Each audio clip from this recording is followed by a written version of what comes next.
What's going on, everybody? Welcome back to an episode of the Neighborhood Podcast. I'm half of the podcast, Kevin Valentin. And I'm the other half of the podcast. My name is Kyle Dabro, and I'm currently hurting from my Amazon job, but that's another discussion for another day. But Kev, how you feeling, my guy? You feeling good on this Sunday night? I'm feeling good. I definitely didn't expect you to do that. But, yeah, no, man, it's a good Sunday. Colts got the W. North Carolina Tar Heels got the W. The Mavericks continue to make me feel pain. But on a lighter note, it is my dog's very first birthday, so happy birthday to my son Sabo. And my son being my dog, not an actual baby, for those of you that might misconstrue son for that. But super happy birthday to my baby. Yes, sir. 1 year old, you love to see it. It's crazy, man. Time flies. I remember getting him at 12 pounds, and he is now like 70-plus pounds, and he's like a horse. Just ridiculous. He's going to keep on eating, bro. Trust me. Shit. He's only going to get bigger, so. Yeah, I know. That's what everybody keeps telling me. But nevertheless, it was a great day for football. Javonte Williams just fumbled and the ball bounced right back into his hands. We were just talking about the fact that you can't predict where this ball bounces, and it falls on the tip right into his hand again. Bro, whatever. That's whatever. Are you ready to dive in this agenda, my guy? Hell yeah, man. Hell yeah. It's been, like I said, it's been a crazy Sunday. A lot of action for you guys. We got a couple of games in the slate and kind of like a culminated honorable mention. Let's just be frank. The Detroit Lions get their very first win for the season as time expired. Congratulations to Detroit. We'll talk about that when we get towards the latter part of the episode.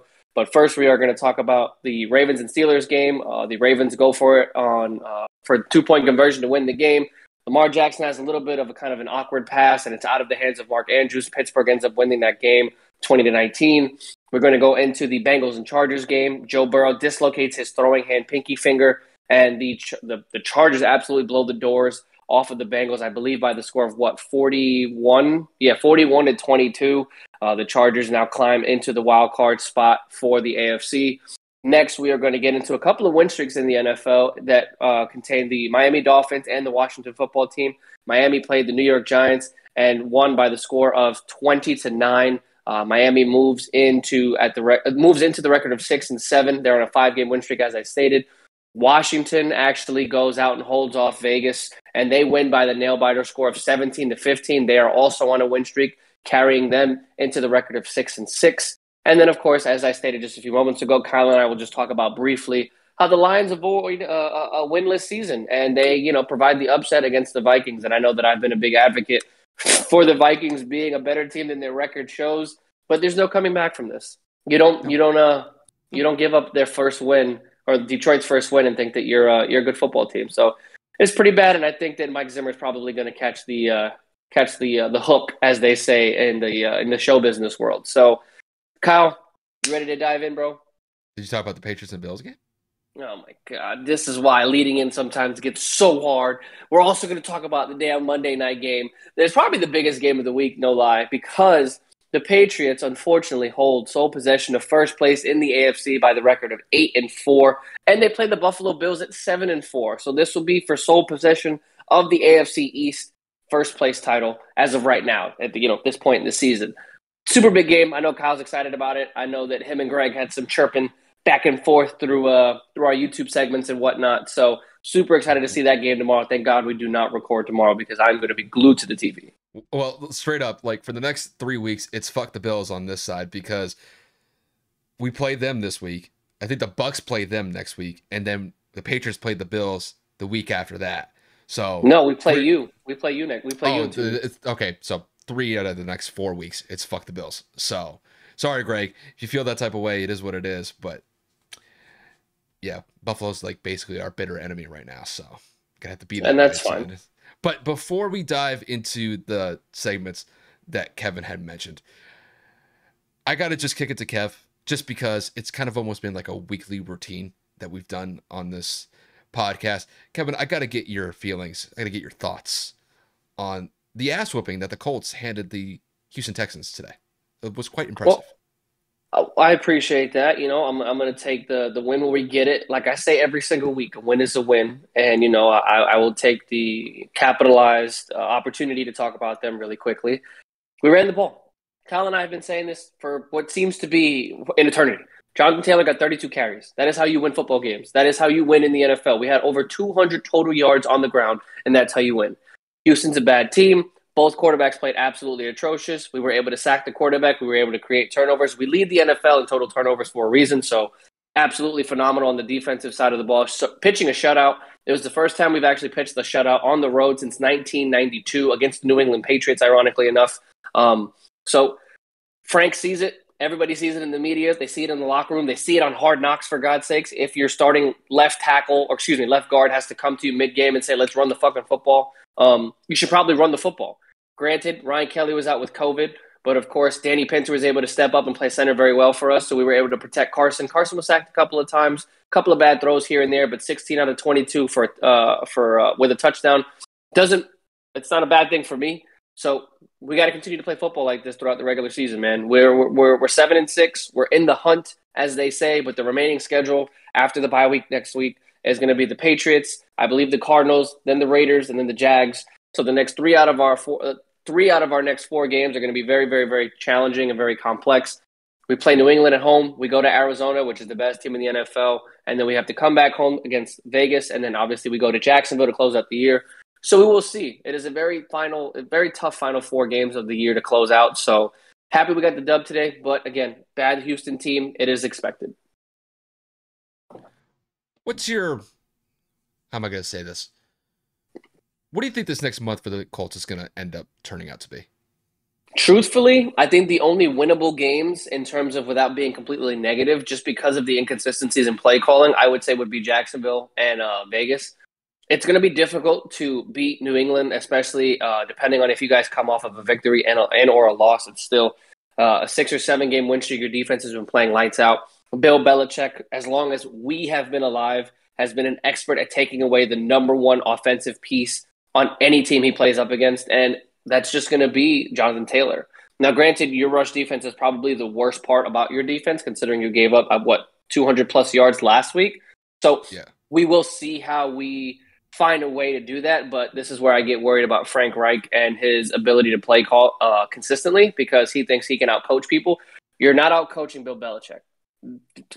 There's a very small group of people that have outcoached that man, and technically I wouldn't even say outcoaching. People just don't execute on the defensive end, because there's only a few games that I've ever seen where Bill just gets completely massacred. Like the Patriots don't get blown out. You know what I mean? So worried about that game next week. The Cardinals, it depends on the health of DeAndre Hopkins and Kyler Murray. They both look to be relatively good today. I mean, D-Hop kind of looked like a little bit on the gingerly side with the hamstring. But if Kyler is 100% and that offense continues to play the way that they have, the defense got 4 interceptions today. So, I mean, it was against Andy Dalton. But, I mean, let's be honest, Carson Wentz has flashes of Andy Dalton-like passes when he starts to throw it left-handed and shit. And then, of course, you have Vegas.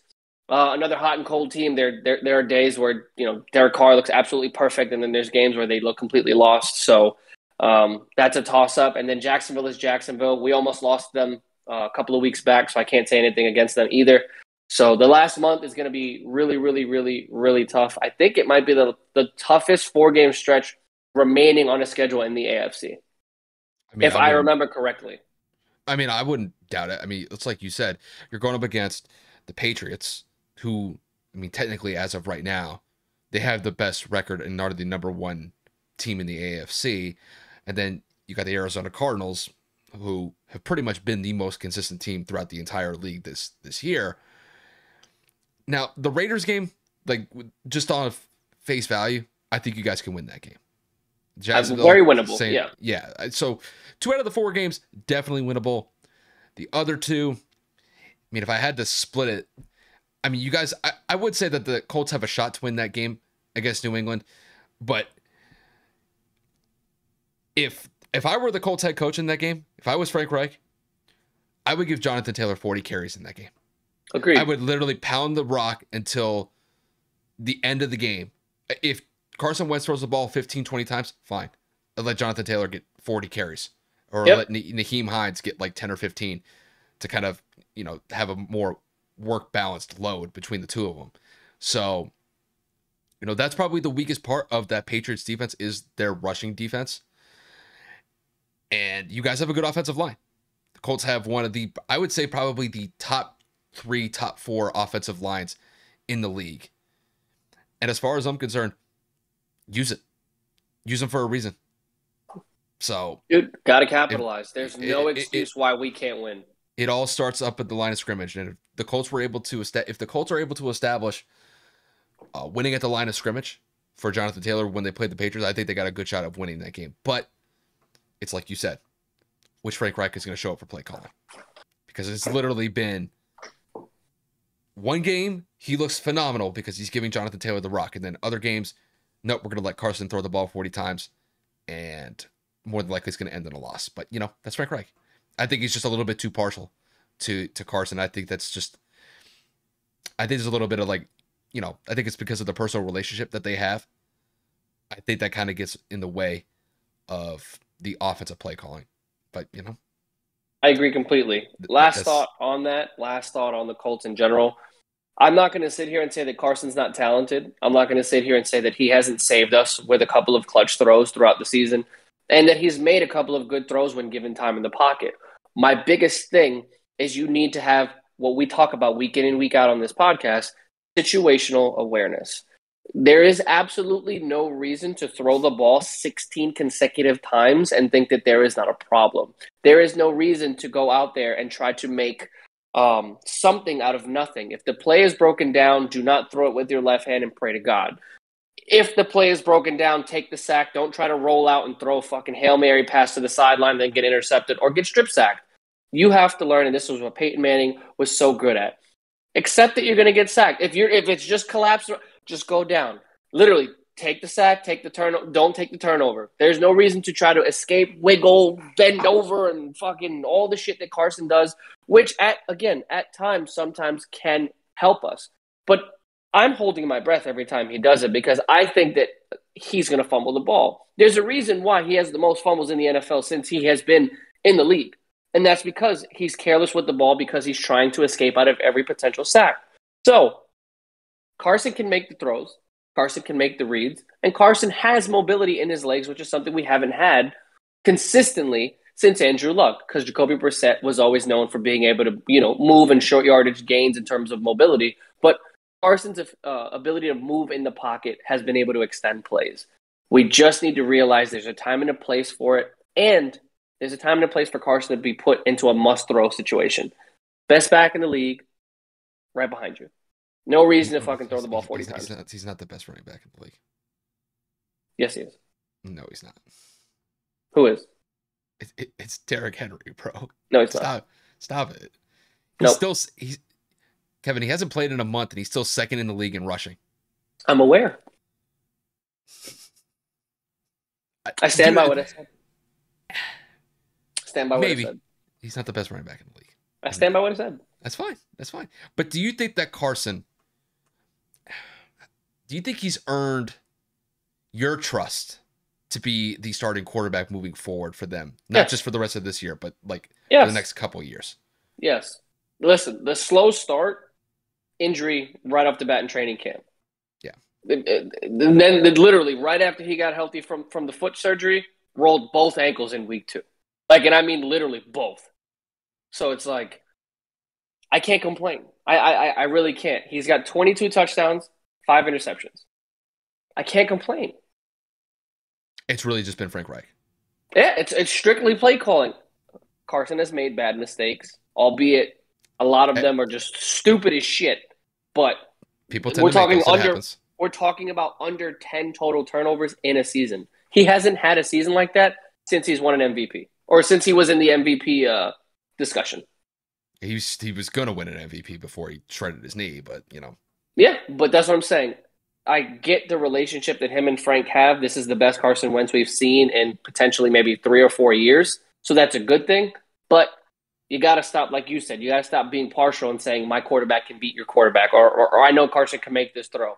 Bro, we're fucking winning the game. Run the football and do not throw it on some dumbass fucking bootleg rollout. Just that's enough. We're going into the next topic. All right. So with that said, we're going to transition into the Steelers and Ravens game. Probably one of the best games that we saw from the entire slate for the Week 13 games. The Steelers get a really close win over the Baltimore Ravens by the score of 20-19. With the win, the Steelers improved to 6-5-1 on the season, and with the loss, Baltimore falls back to 8-4 on the season. This was a game that at the beginning, it seemed like the Ravens had full control throughout most of the game. And then the fourth quarter happened, and the Steelers scored 17 points. Up until that point in the game, they had only scored 3 points throughout the first 3 quarters of the game, but go on a huge run in the fourth quarter, end up scoring 17 points, and end out edging the Ravens by 1 point. So, Kevin, to kick the question to you, was this a game that the Ravens choked or that the Steelers won? Probably lean towards the Steelers won. I think that people are sleeping on the fact that they are able to come back in the fourth quarter. And I don't know if that's because Ben Roethlisberger is able to take advantage of soft coverage. I don't know if that's because Mike Tomlin is able to rally the offense together. I genuinely can't put my thumb on it because we've seen the Steelers come back in multiple games from the brink of basically like elimination in terms of like just losing a game. And the Steelers did it again today. And Lamar Jackson's inability to kind of read a defense and read coverages, it's just he was sacked 7 times today. Pittsburgh was really able to get to him. Lamar has really struggled in terms of putting the ball downfield and has had a lot of turnovers, as I said a couple seconds ago, over the last month or so. So I think that Pittsburgh took advantage of the miscues that Baltimore had, and I think that the offense was able to really capitalize. I mean, for God's sakes, Deontay Johnson was open in the middle of the field for like a 44-yard touchdown in the third quarter. That how someone gets that open in professional football, I don't understand. So, I mean, kudos to, once again, the Steelers offensive coordinator for going out there and creating and mapping out a beautiful play. But I think the Steelers are fighting. Again, I still stand by Ben being completely immobilized because he just looks like he can't move at all. But Najee Harris is doing what he needs to do and carrying the load. He leads the NFL in total touches, which is beyond me. I didn't even think that was a metric outside of Jonathan Taylor and Derrick Henry. But for whatever reason, Najee Harris leads the league in that. And I think he's a great piece. Ben Roethlisberger says that he's the best running back he's ever played with. And I think that speaks volumes because Ben has played with Jerome Bettis, a Hall of Famer, a Super Bowl champion, Le'Veon Bell in his prime. He had Willie Parker, Rashad Mendenhall, and again, in their primes, both solid running backs for a period of time. So for him to go out there and say that, Najee in his rookie season is the best running back he's played with is crazy. But, I mean, it's working, and I think that Pittsburgh looked pretty good today. And Teddy Bridgewater just threw an interception. Wow, that's pretty bad. Your boy, though. No, man. Oh, my God, Jerry Jeudy's my boy. I needed that, and that just didn't happen. So, as far as the question goes, I'm going to say the Steelers won this one. This is one of those games, Kev, I think you're fully aware of just the battles that the Steelers and the Ravens have gone through over the last decade or so. And, like, I'm of the mindset that that's what this game turned out to be. It was a low-scoring affair. Both defenses, I thought, were playing very well throughout most of the game.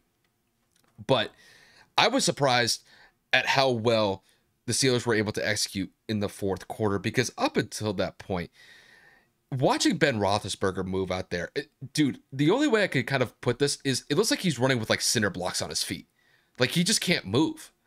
But despite that, I thought the Steelers were able to rally in the fourth quarter and they were able to make some good plays.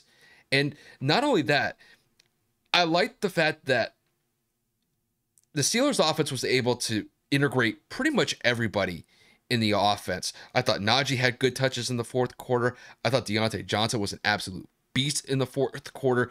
He was really their number one wideout that they were going to throughout most of the fourth quarter. And I also thought Freiermuth, he had some pretty solid catches for them. And I know he's kind of become like a fan favorite in the Steelers just because they keep yelling out his name, kind of like what they used to do with Heath Miller when he was playing back with the Steelers. Heath Miller, wow. Yeah. So, but not only that, I thought their defense stepped up huge, like you mentioned. The 7 sacks against Lamar Jackson. I mean, that's a hell of a day. And even when I thought that the Steelers looked like they were dead in the water, this is kind of like going back into the earlier stages of the game, that defense is what kept them in it throughout most of the game. Now, granted, they did give up that touchdown to Lamar Jackson in the Ravens offense with about like 10, 15 seconds left in the game. And I do think that the Steelers got bailed out by just an inaccurate pass by Lamar Jackson to Mark Andrews on that 2-point conversion, because Mark Andrews catches that pass, the Ravens are going to win that game. And that's literally how close the Steelers were to losing that game. It was literally just a fingertip from possibly losing that game. So, all in all, this was a game very traditional as far as just the rivalry that the Steelers and Ravens had.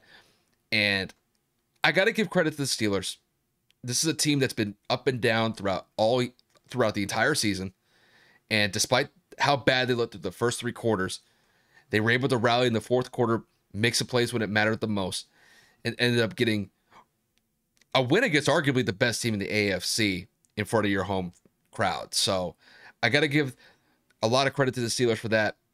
And when it comes to the Ravens, it's just one play. That 2-point conversion. I don't mind the fact that they went for it. Just literally that pass was off by maybe 1 or 2 inches to Mark Andrews on that 2-point conversion. That's literally the difference in this game. But all in all, great game, great rivalry matchup. And Steelers get the dub, man. And I got to give them respect for that. Yeah, no, I really couldn't agree more. It's I don't mind the play call. It was a really good play. Mark Andrews coming across throughout that flat to end up where he was. It was a beautifully drawn up play. Great confidence by John Harbaugh and his quarterback. But like you reiterated, just a smidge off. And Lamar Jackson has looked relatively off for the last couple of weeks.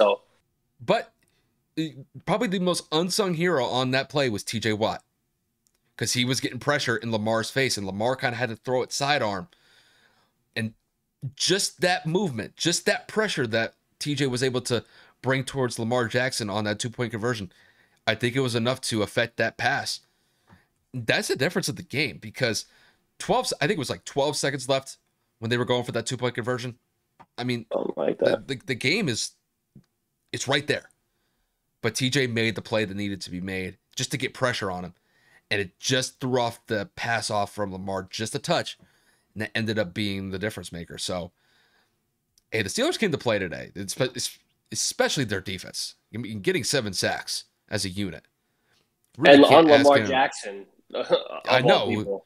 And you can't really ask anything more from your defense than what they were able to do in that game. And holding Lamar Jackson in that Ravens offense to 19 points.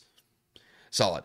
But before we move on to the next topic, I got to say this. This is a game where I truly believe the Ravens missed J.K. Dobbins.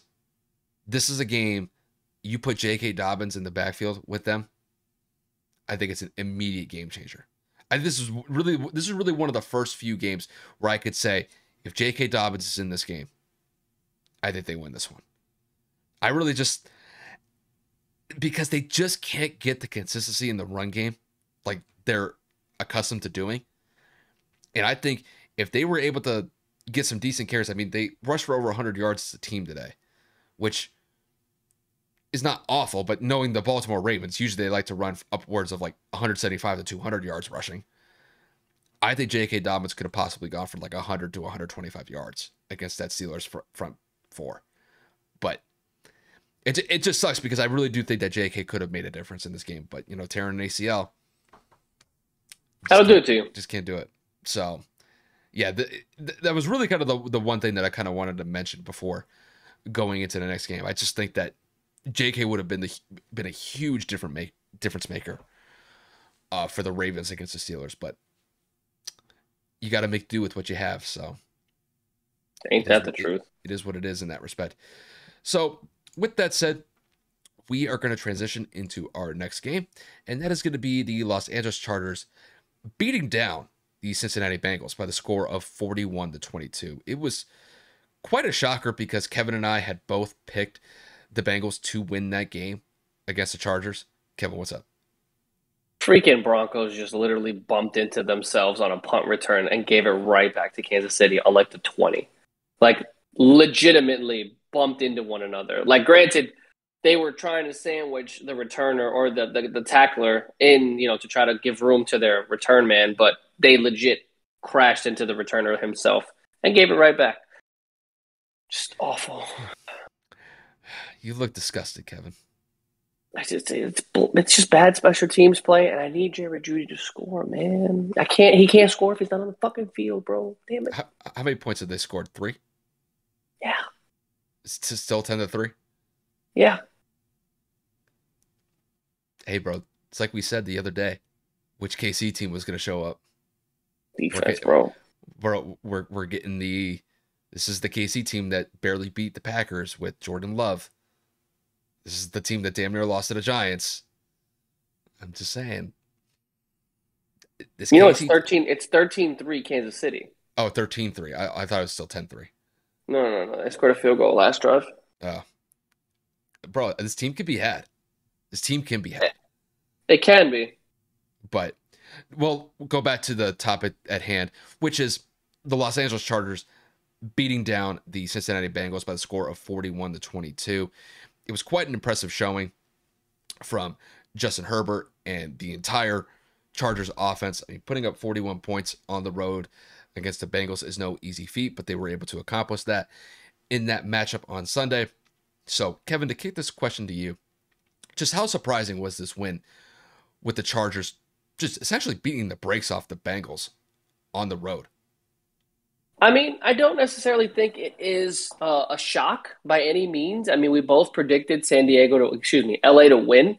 So I'm not going to sit here and, make it out to be like, oh my goodness, I can't believe they went out there and blew them out. It was more along the lines of it was an expected win. It's just how dominant it was is a little bit more of the, wow, like kind of like a head turner. But Joe Burrow got hurt in the first quarter with a dislocated pinky in his throwing hand. Again, I'm not making excuses, but that does affect how a quarterback can throw the ball. You were able to see visibly on the sideline, he was in pain the entire game, and it affected how he threw the football. So I'm not going to go out there and say that made that much of a difference to go out there and lose by 19 points. But, a couple of throws could have potentially been made, and the offensive line play was atrocious. Joe was sacked 6 times. Joe Mixon had that crucial fumble in the third quarter in which the Bengals were driving. It looked to be like they were going to go out there and take the lead because they scored 22 unanswered points after the Chargers went up 24-0. So I think that kind of blew all of the momentum out of the hot air balloon. It kind of deflated in and of itself, and the Chargers just continued to steamroll and kind of move forward because, Cincinnati didn't score any points in the fourth quarter whatsoever, and the Chargers scored 17. Your defense is on the field for the majority of the game. There's not really much you can do. Justin Herbert was able to kind of dice up this secondary, relatively easy. The only thing I will circle, they weren't able to really run the ball too well. LA only had 79 total rushing yards for the game, but on the other side of the ball, or on the other side on the other team, Cincinnati was only able to run for 96 yards. So both defenses were able to at least try to contain the run. Joe Mixon and Austin Eckler, both two very similar running backs and both very effective ball carriers in the league. But it is what it is at that point. LA goes out and wins and moves up to 7-5. But, Justin Herbert just seems to be kind of on that track right now in which he's just carving defenses up and he looks like he's having fun. Well, this was a game that, to be quite honest with you, I was kind of surprised at how it played out because if I remember correctly, I ended up picking the Bengals to win this game. And you did? Yeah, I did. And I was kind of surprised at how bad they just got run off the field in this game. To be quite honest with you, the Chargers got off to a great start. Going up 24-0, you really can't ask for anything more, especially doing that on the road. But I got to give credit for the Bengals fighting back in the later stages of the second quarter and going into the third quarter. But to be quite honest with you, this was a game that I thought was a little bit more sloppier than I originally anticipated because if I remember correctly, the Chargers turned the ball over 3 times in this game. They lost 2 fumbles, and they also had an interception from Justin Herbert. And then on the flip side, Cincinnati was careless with the football as well. They lost 2 fumbles as well, similar to the Chargers. And then Joe Burrow had 2 interceptions. So this was a game where you could definitely see some inexperience and you could definitely see the youth as far as the quarterback play goes and just inability to have solid ball security throughout the entire game. And I thought that the Chargers were able to really punish the Bengals in that regard because like you mentioned, to me, this game flipped in that third quarter fumble with the Bengals. You take that away, the Bengals could honestly have pulled off maybe 30 unanswered points against the Chargers. But it's like you said, once the Bengals had lost the momentum on that turnover, the Chargers punished them for it. Going on a 17-0 run in the fourth quarter, it's ball game. And even though that this was going to be probably one of the more anticipated matchups between just the young quarterbacks in Joe Burrow and Justin Herbert, this is a game when I really kind of look back at it. I thought Justin played a lot better than Joe, but you could still tell that there's some inexperience as far as both of these quarterbacks go, excuse me. But all in all, I thought Justin outplayed Joe. I thought Justin played a solid game overall, but still, there's still some inexperience showing from both quarterbacks. But all in all, Justin did enough to get the Chargers the win as far as just getting points on the board. And I will say, the Chargers are sitting at 7-5 right now. I don't know if they're going to be able to overtake the Chiefs in the AFC West. There still is a month left of football left to be had, so never say never. But the main thing moving forward, really for both quarterbacks, is just consistency and just limiting the turnovers. So it's really the best thing I could say moving forward. But this is a good win for the Chargers, and it does keep them in the mix, not only in the AFC West, but I think they have a good shot of making the playoffs moving on from this point forward. That's just kind of how I see it. Yeah, no, I agree. And thankfully, Baltimore lost. So, it doesn't make a difference in terms of the AFC North standings. They're still, the Bengals are still a game behind the Ravens for the division lead. So we'll just have to see how the rest of the season plays out with 4 games left. And the AFC North just continues to get tighter and tighter, especially since Pittsburgh goes and gets that upset. And the Steelers are now at 6-5-1. So I feel like a lot of divisions right now are getting really, really, really tight, a lot closer than we've seen in the past. I mean, for God's sakes, the AFC West before today started, it was legit. The Chiefs at 7-4, everybody else was 6-5, so it's kind of crazy. And now the AFC North is turning out to be pretty much the exact same way. Ravens are 8-4, Bengals are 7-5. I think Cleveland is 6-6, right? If I'm not mistaken. Yeah. And then obviously the Steelers are 6-5-1, so it's legit. I mean, everybody is within a few games, if not a game, of each other. And it just goes to show the AFC is getting a lot tighter. The AFC is getting a lot more competitive, and that playoff scenario is just going to get a lot more interesting the further the season kind of progresses. Yeah. Can we get an update on the Chiefs-Broncos game? Chiefs just scored another field goal. It is 16-3. Thankfully, I have Butker, so I am a happy individual that he has me, I believe, 12 points. It's pretty solid. Pretty solid. But with that said, we're going to transition into our next segment, which is going to be the Miami Dolphins. This is one of the very few times where I think Kevin and I have actually set time aside for a segment for the Miami Dolphins, just because the Dolphins did not get off to a good start earlier in the year, but they have managed to pull off 5 straight wins. They were able to get their 5th win in a row against the New York Giants, beating them by the score of 20-9. Granted, not a lot of fireworks from the Dolphins, but it's enough to get them the win. And with the win, they're only 1 game under 500, and they're currently sitting at a 6-7 record. So, Kevin, to kick this question to you, what has been responsible for this 5-game winning streak from the Miami Dolphins? Oh, before I get started on that, I want to make a huge shout out to my little brother, my brother Max. He is a diehard Dolphins fan since pretty much the day he picked up a football. And we're from New York, so you can imagine us moving to Florida. He was happy as a pig and shit. Very weird metaphor, I know, but I always say it. Because the Dolphins are just always on TV. So he kind of called it when Miami fell into that weird stage of 1-7 or 2-7, whichever it was. I just can't do math. And he was like, "Listen, we have the potential, we have the personnel, we have the coaching. We just need to find a way to get this defense back in order." And I was actually telling Kyle that my brother kind of called it earlier in the year that he said once the defense turns it around, Tua will find a way to manage the clock. He may not dazzle you with crazy throws on the field, but he is a perfect game manager, and he actually, believe it or not, leads the NFL in completion percentage. I did not know that at all coming into today. So answering the question is going to be Miami's defense. Kyle gave me the numbers, and I'm actually just going to pull it up once again right now. if I'm not mistaken, Miami has been able to hold a lot of teams over the last 5 games under 20 points. Starting it off, they played the Texans. They won 17-9. They then played the Ravens 22-10. They played the Jets 24-17. They played the Panthers 33-10. And then today they played the Giants 20-9. So I stand by what I said. I was right originally. They were able to hold every single opponent under 20 points over this past 5 games, and their offense is doing just enough to really carry them into the winner's circle. Tua's managing the game. He's not turning the ball over. They're able to somewhat kind of run the ball. I mean, I can't even say that they're actually atrocious at running the football. They're one of the worst teams in the league. I mean, Myles Gaskin is maybe average depending on what's going on and depending on the situation. I believe the Dolphins have probably one of the worst offensive lines in terms of creating space for their backfield.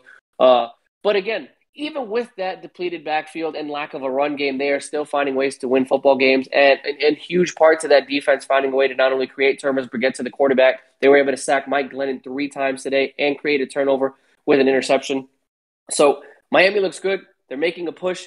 Again, the AFC East is another division that is getting a lot closer, and I'm assuming in Kyle, I can't speak for Kyle, but if I was in your shoes, I would not like the fact that everybody in this division is starting to kind of get it together and win, outside of the Jets, of course. But, Miami's kind of, bringing it back. Buffalo is Buffalo, and then you guys are just getting to the top. So I won't sleep on Miami. I'm not going to go out there and say that they're going to make the playoffs, but they are making some noise, and I think that they deserve and earn some respect.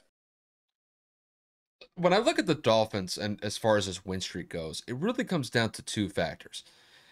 They're not turning the ball over, and that's because Tua's been one of the more accurate passers that we've seen in the NFL, if not the most accurate passer in the NFL that we've seen this entire year. And like you mentioned, Kev, it's been their defense. Their defense has been able to hold opponents under 20 points, like you mentioned.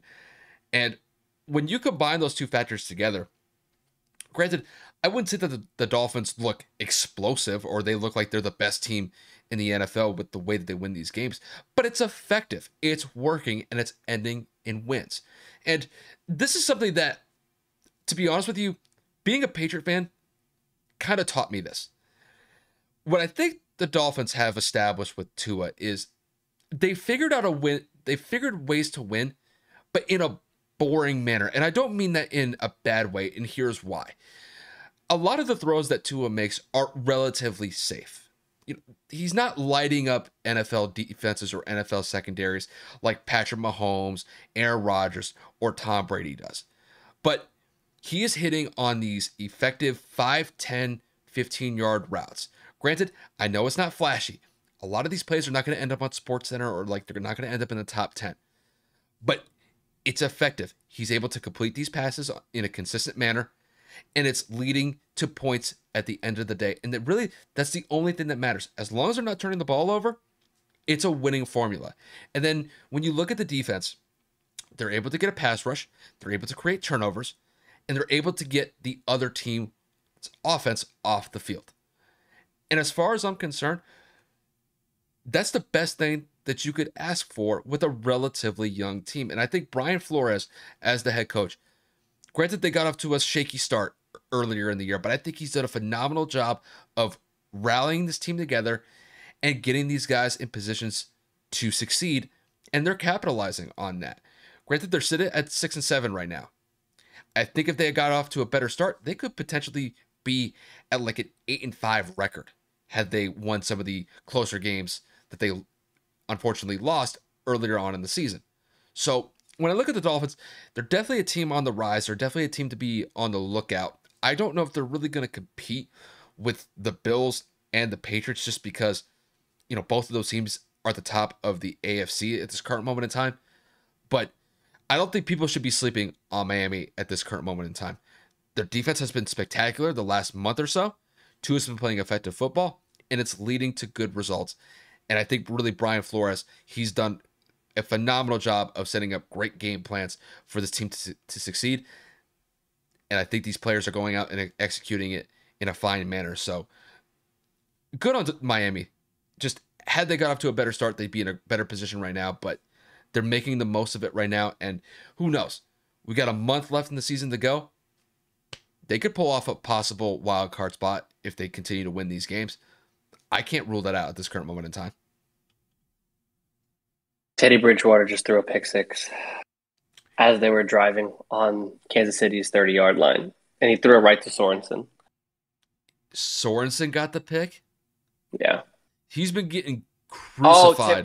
Tip pass. Okay. That's why. Okay. It didn't. You couldn't see it in fast motion, but yeah, Judy? no, tip pass. No, it was going to Tim Patrick. Sorry, Kev. Yeah, Teddy Bridgewater just down bad. Well, I mean, this necessarily may not be the worst thing for you because Bucker missed an extra point. You motherfucker. So it's 22-6, right? Yeah, 22-3. Fourth quarter? Yeah. How much time left? About high 9 minutes, just about 10 minutes. You better hope that they just throw the ball from here on out. So I'm just tired. I'm over it. Just to get Judy some points. But yeah, I need something. But good on the Dolphins, bro. Big facts. I'm happy for them, man. I love when my brother's team wins. I've been to the stadium. I support the team. I mean, I always have since my brother has been a fan since we were kids. Obviously, not when the Colts play them. But Tua's doing it. Tua was getting a lot of criticism early on in the year. Just the inability to stay healthy, inability to push the ball down the field. They were 1-7. It was just everything was bad. Brian Flores was on the fucking hot seat. The defense, everybody was about to get cut. Like, they did a complete 180. The organization stuck with what it is they believed it was effective, and that was, playing effective football, whether that's check down or not. And then, of course, the defense capitalizing on the offense's lack of ability to move their ball and their offense down the field. So it is what it is. Miami's moving, and they're doing what they need to do. I agree with you completely that I don't think that they're going to make any noise in terms of, like the postseason or anything like that. But for them to go out and do what they're doing this late in the season is something to take note of. Yeah, and I can't rule out a possible wild card spot for them. It's like I said, I don't think they're going to be able to overcome the deficit that they kind of dug themselves in, trying to get back to where New England's at or where Buffalo's at in the AFC East. But, I mean, if they continue to win, I can't say that they're not going to be fighting for an AFC wildcard spot at the end of the year. They definitely can make that happen. It's just consistency. If Tua keeps playing the way that he's playing, they're not turning the ball over, and their defense is playing stellar, they could make it happen. I can't rule it out. So anything's possible. We've seen crazier things happen in the league. I think New England's going to give it to them in the last game of the year, but that's just me.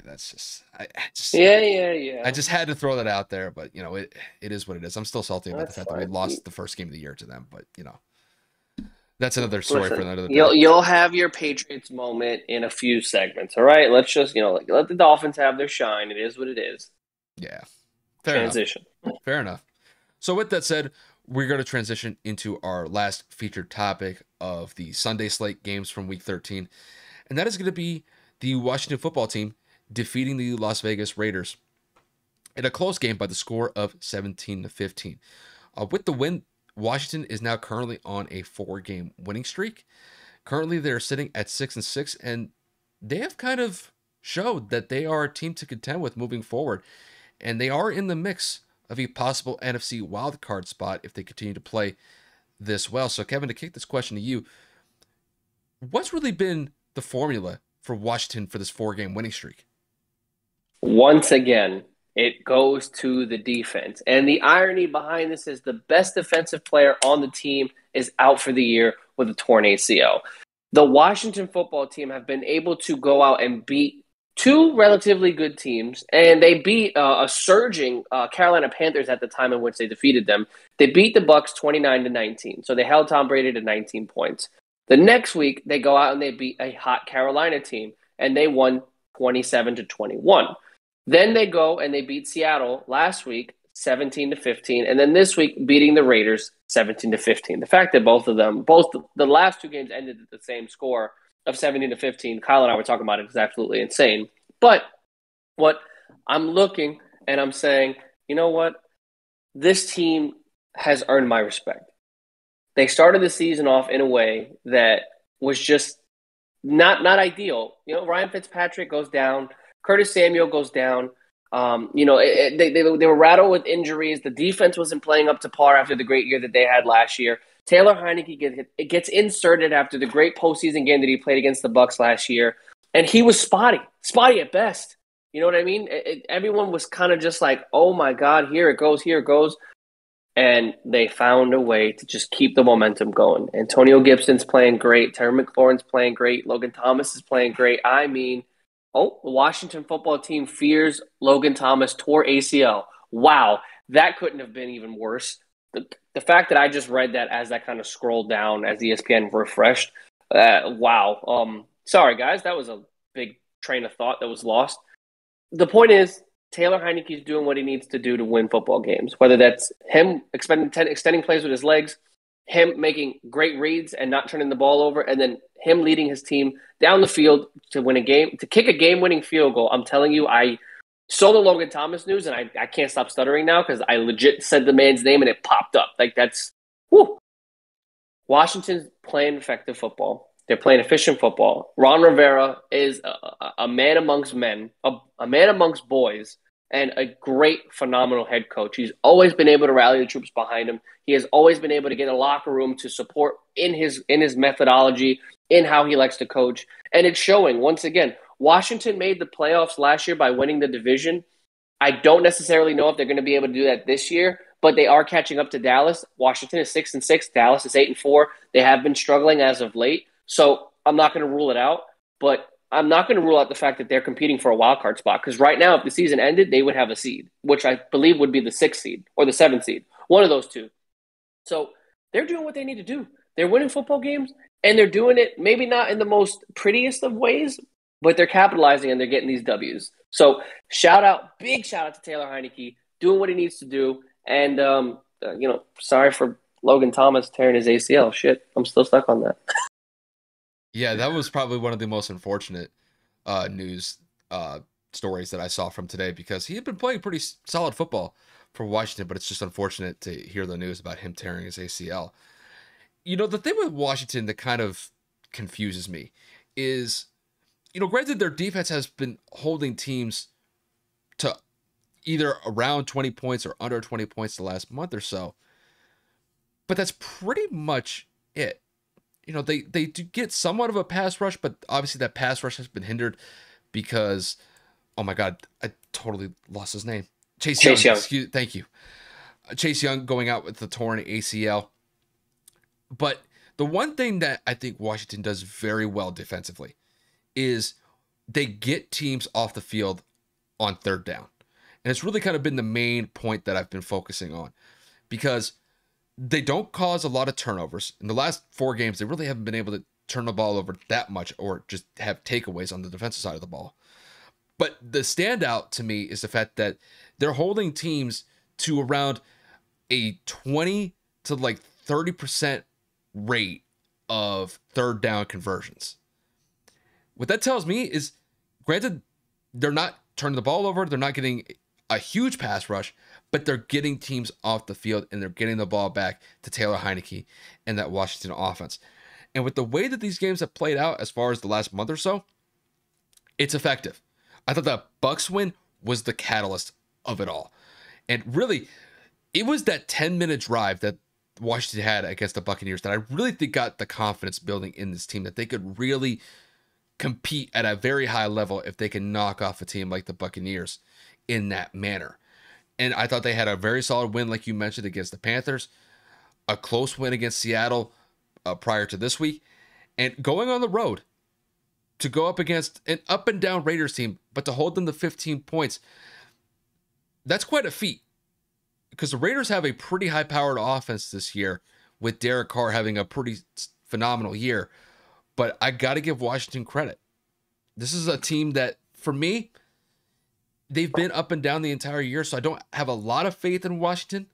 But with the last month or so, they've earned a little bit of my respect, pulling off these last 4 wins in a row. And looking at their schedule, the next 5 games that they play from here on out, they're all NFC East divisional games.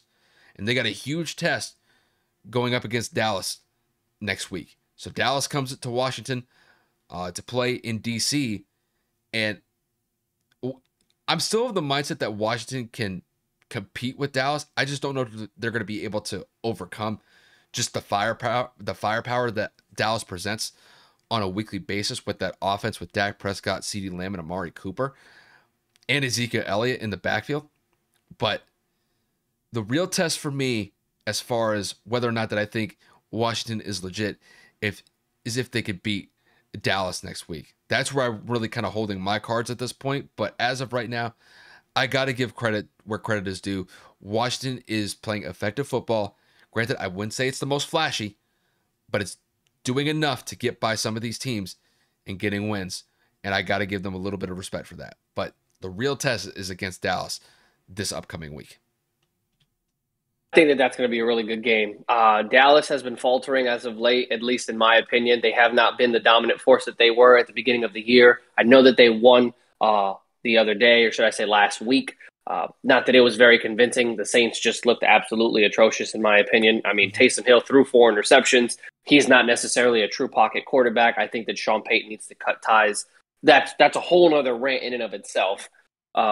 But I'm just going to go out there on a limb, and I'm just going to say I think that it's quite possible that they can win this game. I think that this defense, the way that it has been playing, has been very, very effective. And I think with Taylor Heineke riding this hype, riding this wave, going into the divisional game at home, and potentially this game being the I guess the second wind, if you will, to them potentially go. Oh my God, Teddy Bridgewater almost threw another interception. Holy shit, this is getting annoying right now. I think that Taylor can lead this team. Antonio Gibson, we all know, is a very capable and able dual threat running back with his availability to catch the ball out of the backfield and then to run it between the tackles. So I'm very curious to see how Ron Rivera kind of gets these guys ready for this divisional game. But I'm also more curious to see how Dallas comes ready for this game as well, because you can't sleep on Washington anymore. They're not that team that you can bully and abuse anymore. And I'm not saying that they should have been ever considered that, because no NFL team should be, outside of maybe the Jags. I'm saying that as a complete joke to the AFC South. But it's going to be a really good game, and I'm really excited to watch it. I can't say that Washington. Oh God, how am I going to say this? There's a team to look for. Teddy got picked, didn't he? No, he threw a touchdown to Javonte Williams in the flat. You don't even look at Jerry Jeudy. You don't even look at him, man. Come on. So what? It's 22-10. 22-9. They're going for 2. There's like 5 minutes left. Mm-hmm. I don't think so, buddy. I don't think so either. Listen, let's just leave me alone. I'm gonna go sulk in the corner. With Washington, I'll give them credit for this 4-game win streak, but I think that's as far as I can go with it. I can't see this team really like leaving like shutters through the NFL. Like this is a team that you need to really be scared of. It's just,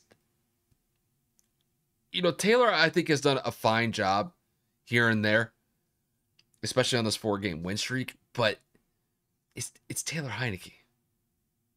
The kid has definitely shown some flashes. It's just, I just don't think it's enough. If they had more of a consistent running game with Antonio Gibson in the backfield, granted, I know he's been dealing with a couple injury issues this year. It's just, this team just just painfully middle road. There's no other way I could really say it other than that. Ron Rivera has done a very good job of getting this team back into form on this 4-game win streak, but it's just this team is just middle road, and they're painfully middle road, and there's really no other way I can say it other than that. So, but if they beat Dallas in week 14, that could definitely get my attention. But if they don't, then basically Washington just kind of stays in that place as I have them, and that's just middle road. Sorry to disrespect them that way, but it's like that's just how I see it. And that's totally okay. I'm just saying it because Dallas has been vulnerable the last few weeks, that I think it can be done, and I think that because of the confidence in this 4-game win streak of how their defense has been playing, it can be done. I just don't think Dallas can roll into this game and be like, yo, we're the Dallas Cowboys. We have CeeDee Lamb and Amari Cooper and Ezekiel Elliott. We're going to win by 30. You know what I'm saying? It's not the Washington team of 3 or 4 years ago in which they were consistently struggling at the bottom of the NFC East. Mm-hmm. I think that this is enough for them to say, we deserve to be here. We can beat this team. And I think that they really can. You know, the funny part is, like, when I look at this game on paper between Dallas and Washington for next week, I immediately think Dallas is going to win that game. But I've always had like this weird feeling, like whenever I think that, kind of think like Dallas is going to win that game, not fairly easily, but you know, enough. They'll win pretty comfortably. They end up losing that game just because Dallas is known to do that.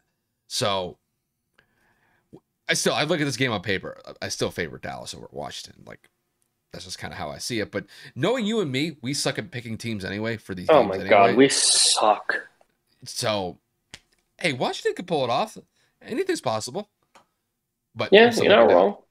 I'm just, the odds say Dallas. I'm going with the odds. Sorry. It's fine. I'll take Washington when we go and do our predictions for for the next week. But update on the game: they did not capitalize on the 2-point conversion, and they went for an onside kick and they didn't get it. Almost got it, but they did not get it. So fuck this game. Closing that out. Don't care anymore. Had enough of their ineptitude on offense to give my boy the ball. So with that, we are going to transition into the not segment, but at least the kudos to the Detroit Lions getting their first victory against the Minnesota Vikings. They do not go winless. Dan Campbell gets his first victory as a head coach. Jared Goff finally shakes the monkey off to say, at least I got you a win. And the Minnesota Vikings now fall into that place of, are you guys even good at football? Because, oh my God, they gave a win to the Lions. But Kirk Cousins looked incredible. Kirk Cousins had 10 incompletions. He had 2 tutts, and he had a passer rating of 116. Bro, it's Minnesota's defense is dog water, like absolute positive dog water. Kyle, I gotta ask you: did Detroit deserve to win this game, or did Minnesota just cough it up? Minnesota, man, this is unbelievable. It's unbelievable. And Kevin, we were just talking about this maybe like a week or two ago, that we were basically essentially saying the Vikings are a decent team. Granted, their record doesn't reflect that, but we think that overall, with the way that Kirk Cousins has been playing on that side of the ball, Justin Jefferson, Adam Thielen, and Dalvin Cook when he's been available, that this offense has really shown some great potential throughout the entire year. They played phenomenal in stretches. But this damn defense is atrocious. And the fact that you gave up the game-winning touchdown at the buzzer to the Detroit Lions, led by the only, Jared Goff at the quarterback spot. It's unbelievable. It's really unbelievable. I'm done with the Vikings. I don't want to hear anything about this team anymore for the rest of the year. They have lost all of my respect for this year. This is a team that I was pretty much singing their praises a couple of weeks back. When you go out and lose a game like this to Detroit, I don't want to hear anything about Minnesota for the rest of the year. I don't even care if they make the playoffs. I do not want to hear about this team. I'm done. You do not lose to a team like the Lions. Granted, I know the Lions, they're a bad team. They're arguably the worst team in the NFL. But to lose in that manner on a buzzer beater,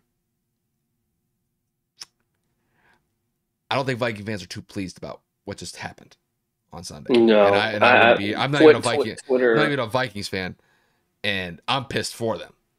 So, Twitter's a dark place. They're all calling for Zimmer's head. I don't blame them.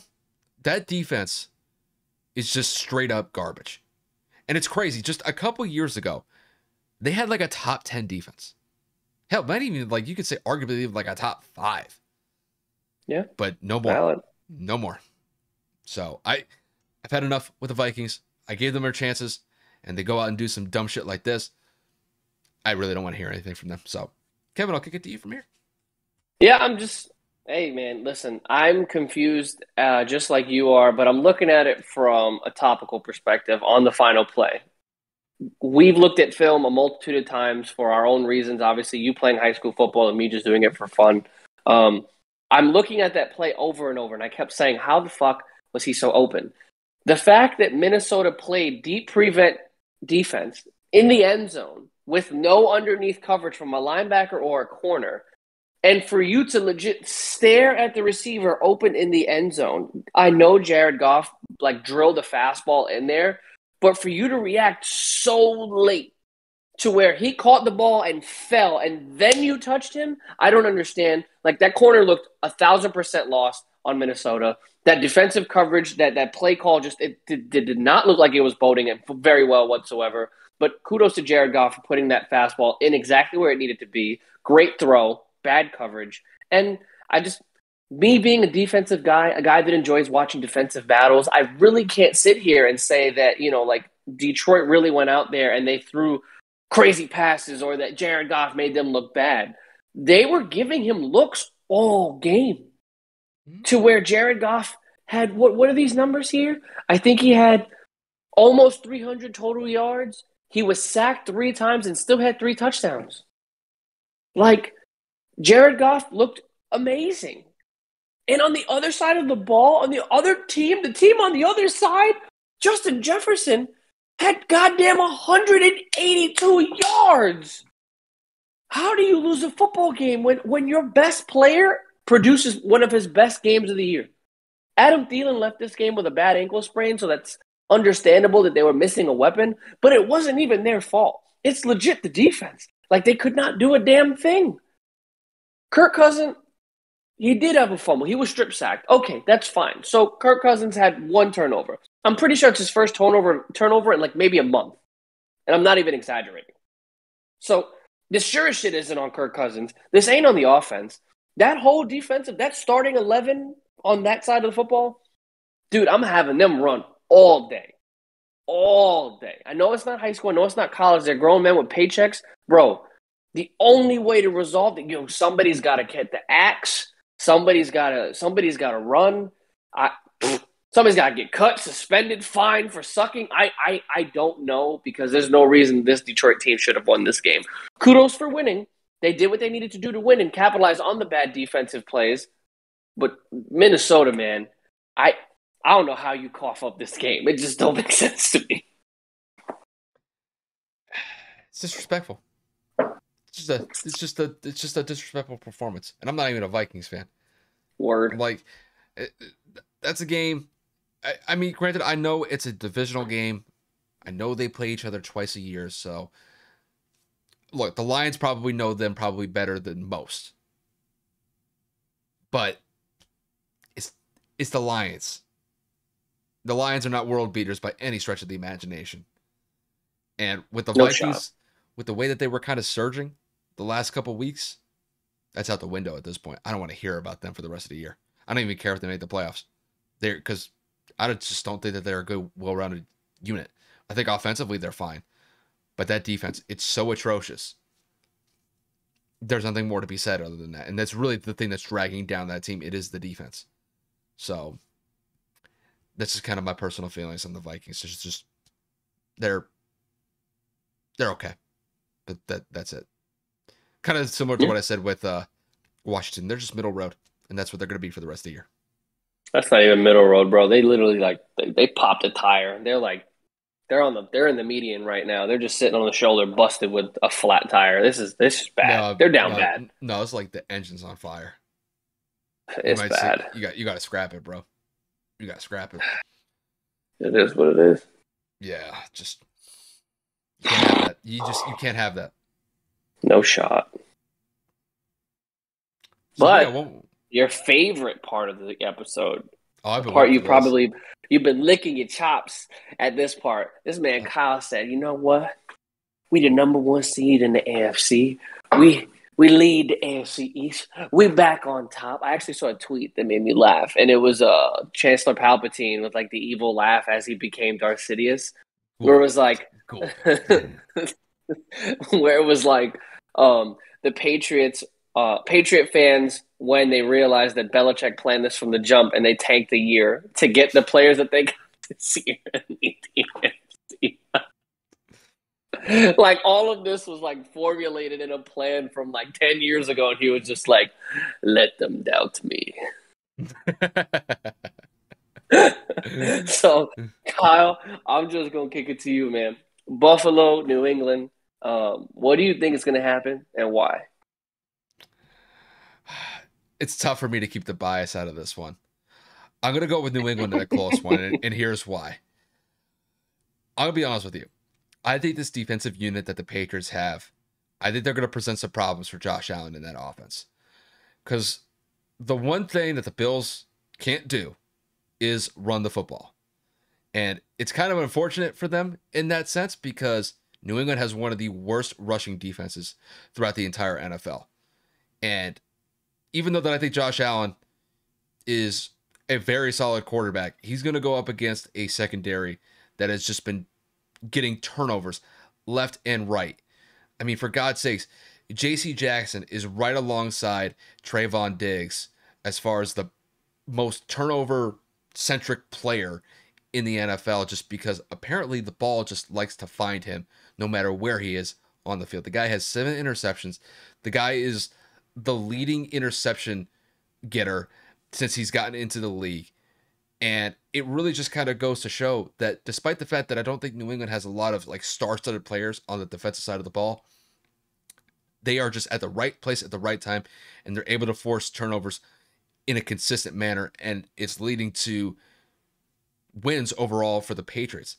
And then when you kick it to New England's offense, they've still have some issues as far as scoring in the red zone, but they are consistently putting up at least 25 to 30 points.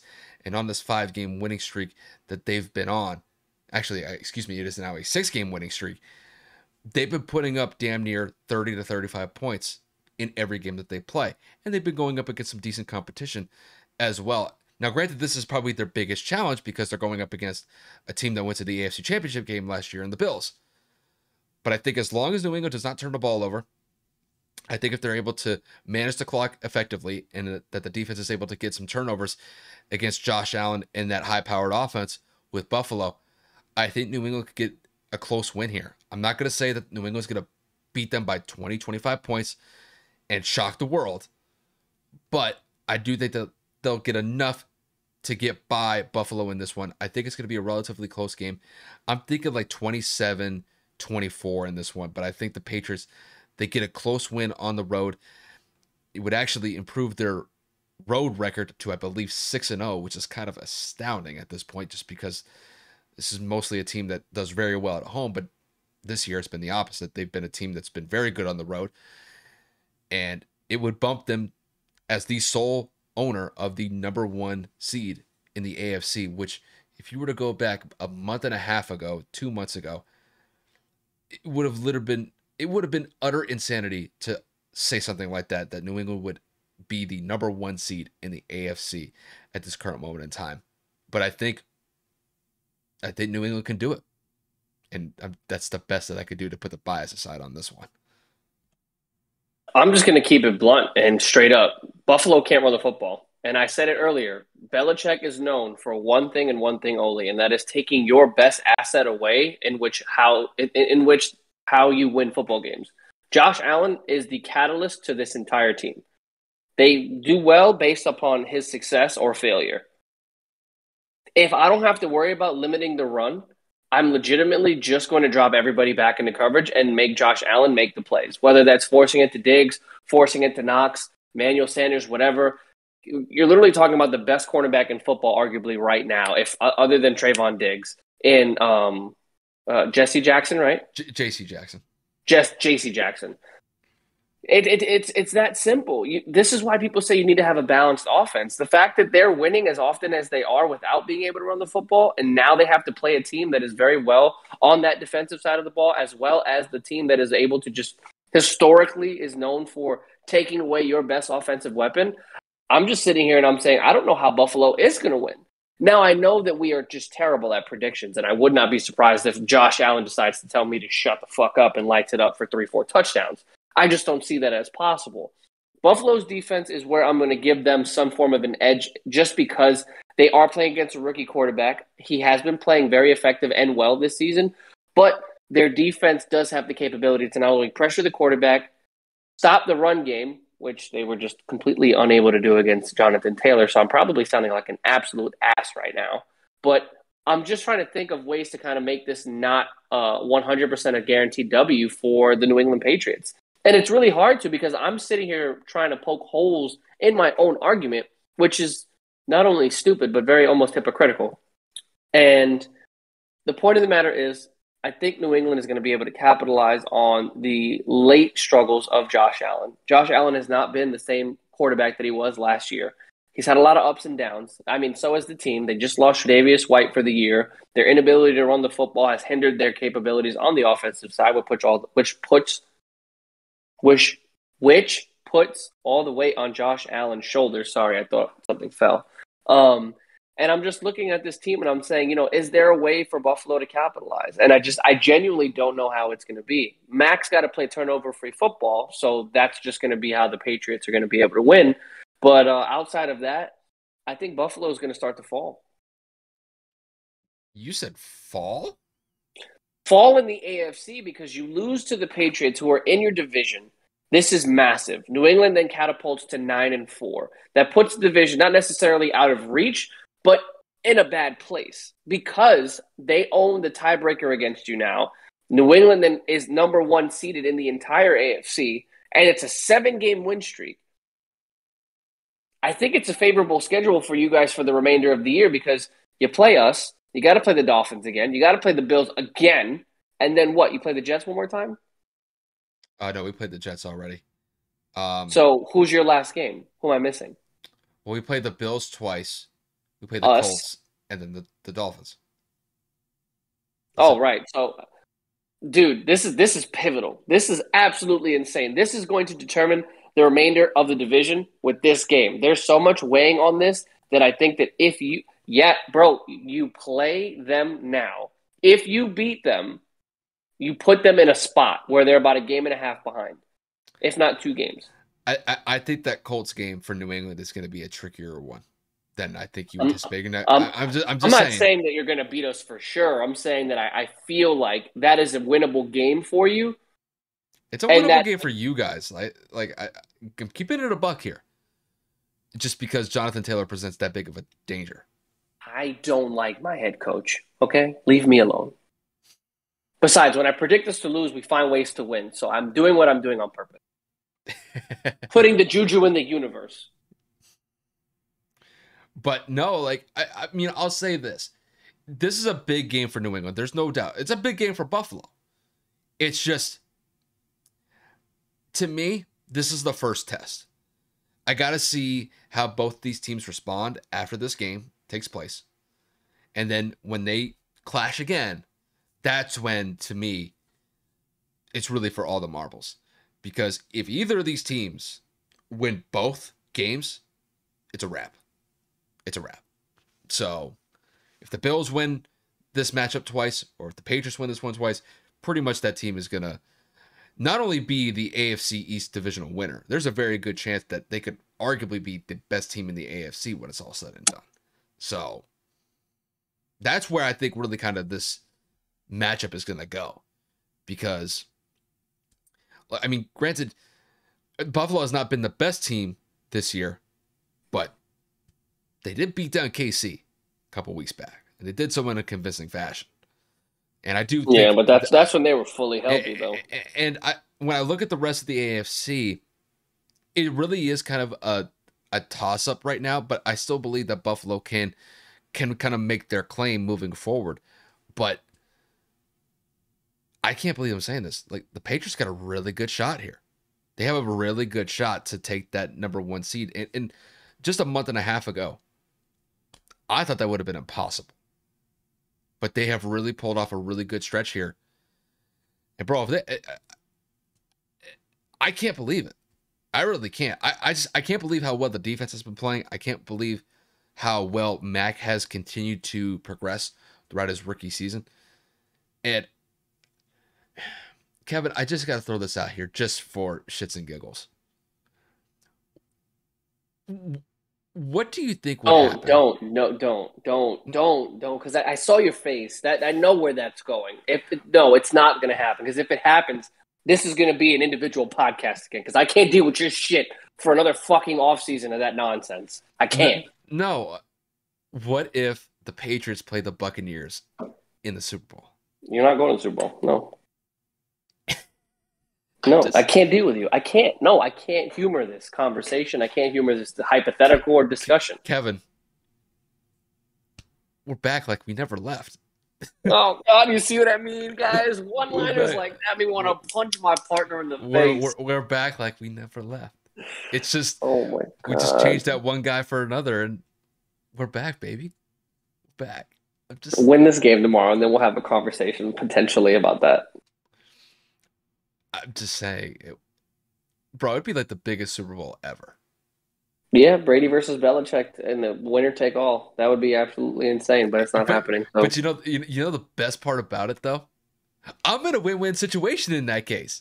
My boy Tom, if he gets the dub, I don't take an L there. The Patriots win. That's my team. It's a win-win for me. There's no downside. I'm so happy for you. I'm so thrilled. You should be. I am. It's like my heart is like overzealous with just emotion for you right now, bro. It's like your heart is like the Grinch, and it's gonna like grow like 3 times the size, bro. Like it's just meant to be, bro. Just guys, thank you so much for coming to the episode today because I have had enough of Kyle's shit in the last 4 minutes. Kevin, it's just we're back, baby. We're back. Yeah. We'll see what back is if you can actually go out and beat Buffalo right now. So we'll see. Yeah, and there's no guarantee that that's going to happen either. So, but no, absolutely not. I just wanted to entertain you for a minute. That's all. So I'm glad.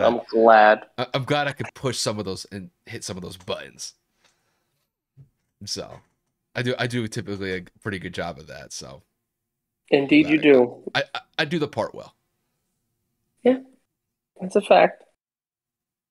Kev, you got anything to talk about with this Broncos Chiefs game, or you pretty much checked out of that one? It's over. It's 22 to 9 final. So that game ended about maybe like 5-10 minutes ago. So Jerry Jeudy ended with 11 fantasy points. So at least he got me double digits. I don't even know what Tyreek Hill did. I closed my laptop. I got angry. I know. I think Tyreek Hill got me like 6 points. So I'm not happy about that either. I'm playing against him, so I'm not really mad about that right now. Kev, you got anything else? No. Honestly, there's not really much going on in a lot of other places. The NBA, the Warriors knocked off the Suns from their win streak, but Devin Booker didn't play. The Mavericks still suck. The Bulls had a nice win over the Nets a couple days ago. That was a big one. Ball with the clutch go ahead 3. Yep. The Knicks are in 11th place in the Eastern Conference right now. Knicks fans, how you feeling about that? Ouch, that's a little burn. Actually, DeMar DeRozan has the most NBA points, and Alex Caruso leads the league in steals. Telling you, bro. Caruso the GOAT? Question mark. Telling you, bro. Once he put that headband on, nothing was the same after that. It was never the same. He's been hooping ever since. Bro, he's a bucket. I'm glad that he kind of shaved his head too, because did you see him before he shaved his head? He was fighting that baldness for a while. It was kind of just like, let it happen, big guy. See, that's what Braun's gonna do next. But no, he'll never let it happen. Braun would look kind of ugly with a bald head, though. Yeesh. Kobe pulled it off well. See, but Braun did that after, I forgot what finals against the Warriors, where they lost, and then he shaved his head, and he did that famous video where Grizzly came out with that song. Yeah, it looked really bad. Yeah, it's. I'm glad you remember the video I'm talking about. Him in the gym, and he was like, the one where he was like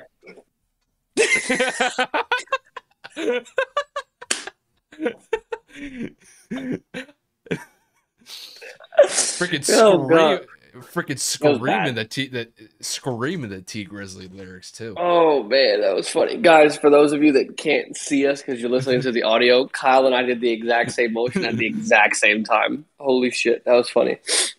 Bro, and he made the face too, and he was like, "With the choppers and the rollies." Bro, I don't even know how the lyrics go in that song. Hit the I don't rollie know on with the either. rollie on. Yeah, yo, that shit was crazy, bro. I was like, bro, what are you doing? It was like the day after they lost the finals too. He's I just know. sitting there. He's just like, He's back in the lab, bro, just going to work. and he just went bald because he was tired of JR shit. I think it was that finals. I think it was the finals where JR completely fucked up. Yeah, didn't he like quote unquote like break his hand because he I smashed don't the even. freaking chair so hard because he dropped 51. Yeah, he was playing in an NBA. He was playing in NBA finals with a broken hand, but I never saw him at all with a tape or a wrap throughout that entire postseason. I mean, that entire series. But once again, neither here nor there. That's just LeBron's PR team doing work. You know, just to kind of like to soften the blow of losing another finals. I think they got swept too, right? They got swept in that finals. I think so. I think so. You know, LeBron's PR team will do work on that, just to soften the blow. It wasn't him. It was everybody else. Jared didn't help though. No, not at all. So, but guys, about 11:15, just about coming up to that time. So thank you so much for all the support lately. I know that the numbers are pretty down as of late. Kyle and I are just going to keep at it. We really appreciate for those of you that have been tuning in and have been listening and have been supporting, whether that's liking our YouTube videos, just listening to us on all the audio platforms. We really appreciate it. We're going to remain consistent and kind of power through. So, well, like I said before, if you guys haven't already followed or do not currently follow us, follow us on Apple Podcasts, Spotify, Anchor, whatever platform you need. Subscribe to us on YouTube if you like the content, like the videos. We appreciate any and all support for any newcomers. And, like I said before, to anybody that's been following us for the past couple of months, if not the past year or so, we just appreciate the loyalty and sticking with us. Yeah, I mean, I don't have anything really else to add other than that. Just appreciate you guys tuning in, whether it was listening to us on the audio platforms like Kevin mentioned or watching us on YouTube. We definitely appreciate the support. We got another episode coming out for you guys later this week, so definitely stay tuned for that. And other than that, it's pretty much all I got. So with that said, we're going to sign off on this one, and we'll see you guys later.